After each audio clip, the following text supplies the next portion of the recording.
Bumaba sa 2% ang inflation rate sa Canada Martes. Pasok na sa target ng Bangko Sentral at pinakamababa mula Pebrero 2021. Ang epekto nito sa inyo, sa report ni Teresa Redula. Itinuturong dahilan ng presyo ng gasolina at clothing discounts sa pagbaba ng inflation rate ng Canada sa 2% nitong Agosto mula 2.5% noong Hulyo. Ito na ang pinakamababang inflation rate mula February 2021. Isang positibong senyales kung ituring ng mga eksperto.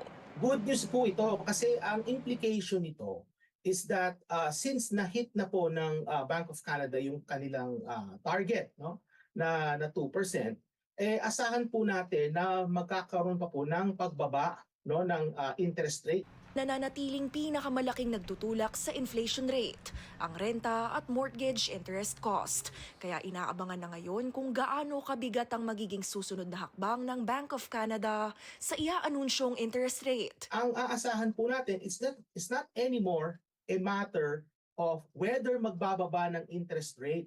But the question becomes how big of a cut it will be. Kung before, the focus of the policy was to lower the rate of inflation, and now it has been achieved. The focus of the policy right now is how to grow the economy.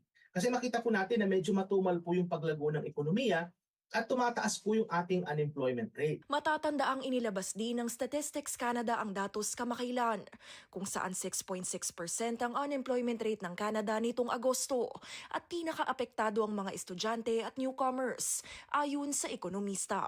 Hindi dapat paunti-unti ang gagawing pagbabawas ng Bank of Canada sa susunod na interest rate. I mean, it is certainly a positive that inflation has slowed down. That means as we get wage growth, hopefully wages can grow faster than inflation. But we're still dealing with the past increases for now, and that is going to weigh on things. Tanong ng eksperto, bakit hindi nagsasabay ang pagbaba ng interest rate sa inflation rate na anyay kapag nangyari? Makakapagbigay daw sana ng ginhawa sa ekonomiya at labor market. Nung time na tumataas po yung ating inflation rate, that was around middle of 2022, na umabot po sa 8%, no? And then talagang itinaas po ng Bank of Canada yung interest rate. Ang akin pong nakita dito is parang nag-overreact yung Bank of Canada. And nakikita natin ngayon na pinagbabayaran natin yung overreaction ng Bank of Canada by means of higher housing cost, higher mortgage cost, and higher borrowing cost.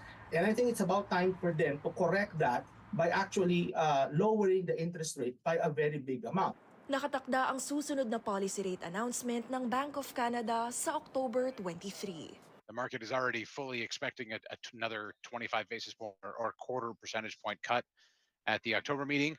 But this softer inflation number suggests that they might go a little bit faster, maybe make it 50 basis points or half a percentage point at that meeting. So hanggat hindi po talaga nila binababayan ng malaki yung Bank of Canada, hindi po natin aasahan na magkakaroon ng relaxation sa unemployment. Teresa Redula, Omni News, Toronto.